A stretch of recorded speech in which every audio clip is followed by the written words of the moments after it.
So I shared a few videos about my testimony getting in the throat.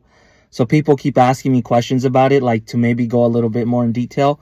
So my friend Isaiah and I were on our skateboards. We're just skating through the park. And there was these 3 dudes in front of us. And as we skateboarded around them just to pass them, one of them just elbowed Isaiah off of his skateboard. Before I knew it, there was a guy in my face. And I told the guy, "I'm giving you nothing." And then we began to fight. With his last punch, punched me in the throat, and then he stepped back. And then I looked at his friend, and his friend was carrying a small baseball bat. And I'm like, "What are you gonna do, fool?" He just looked at me and his jaw dropped. And to me, I think all their jaws dropped. They're just looking at me like... And the next thing, I feel the warmest sensation. And I remember I touched my chest, and then I look at my hands, and I was drenched in...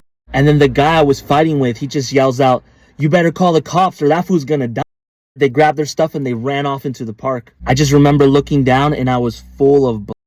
And I remember I looked at Isaiah and I was like, "Yo, go get a cell phone from someone." And I began to slow down my breathing so that I wouldn't out to faster. And as I'm walking, I remember looking down behind me and I'm leaving a trail of... I remember I started to wave my hand in front of my face and I was like, "Yo, I can't see anything." I just like passed out. I think I was coming in and out of consciousness. I had lost so much that when your body loses that much blood, it starts to try to preserve vital organs. So one of the first things that goes is your eyesight. So Isaiah managed to get a cell phone. The ambulance showed up. They started treating me. I remember I looked at the EMT and I asked him, "Dude, did I get..." And he said, "Yes, you have a finger-length gash wound on your throat."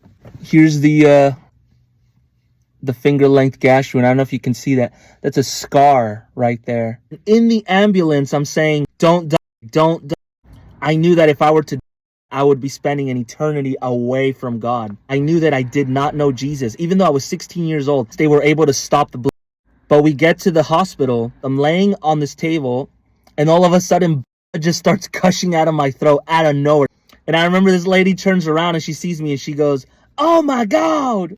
And she puts her hand on my throat. I'm just like, "Ah, ah." And she says, "I know it hurts, baby, but I gotta do it." Next morning, I wake up and my family's there and I'm like hooked up to machines and cables and throat, like a tube down my throat connected to my lungs. The doctors had told my mom to prepare for the worst just in case I didn't make it. A nurse came up to me and she said, "You're alive for a reason. God saved you." When the surgeon came in, he said I was just 1 or 2 minutes away from... There's our testimony. We testify of what God has done in our lives. I always say I should literally either be or in jail. God miraculously got me out of jail. That's another miraculous story, so stay tuned and keep following for more.